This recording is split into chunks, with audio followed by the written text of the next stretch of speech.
Nina, please explain Yoda to me. Okay, basically. So, a long time ago in Burbank, California, a deal was struck that would forge the path of a multimedia juggernaut. Do you know what merchandising rights are? I don't know what anything is. It's what George Lucas held on to when he started making Star Wars. It meant money in the pocket of the young auteur every time that a character made the jump from the silver screen to the plastic toy shelf. As luck would have it, one of the easiest things in the world to turn into a toy is something that's already a toy. And so a galaxy far, far away saw a sudden and astonishing uptick in its puppet population. That sounds like pretty jaded thinking. Yeah, no, you're right. I'm sure Lawrence Kasdan and George Lucas felt strongly the plush-sized alien Christmas elf with the voice of Grover from Sesame Street was a natural fit for their universe of, torture robots and planetary genocide. Anyway, how do you want to do this? What do you mean? Original trilogy first, canonical order, machete order? Memento, please. All right. At the end of the story, Yoda is a space ghost, having discovered the secret to immortality with the help of an old dead coworker who didn't like him very much. He figured out the cure for death? Yeah, right before all of his friends and colleagues and a bunch of little kids got murdered. Wow, well, they must have been pretty grateful for that, huh? They would have been, yeah, but Yoda only had time to teach the secret to a couple of guys. Like who?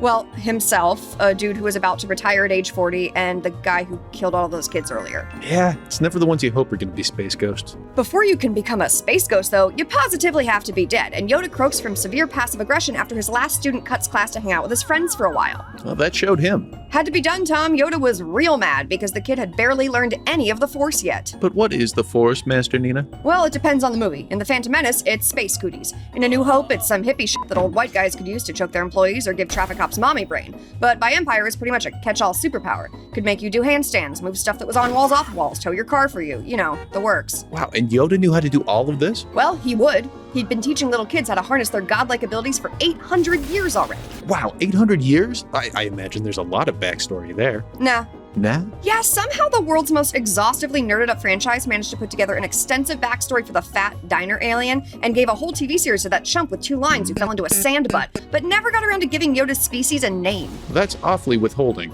In fact, most of what we know about Yoda is that he worked at a wizard school for a long time teaching all sorts of space monks. Samuel L. Jackson. That's great. Evil Dracula. That stinks. The guy that took down the universe's nastiest child murderer. Far out. Also the child murderer I just mentioned. Man, this guy's Rake My Professor scores must have been all over the place. Yoda keeps fucking up kids until he gets beat up by the president in a room full of inner tubes. Suffering the loss of his bathrobe and no visible injuries, he then dicks off into a bog for 20 years instead of getting back up on the horse, proving once and for all that there really is no try. Yeah, no, see, I don't know if I'm buying it.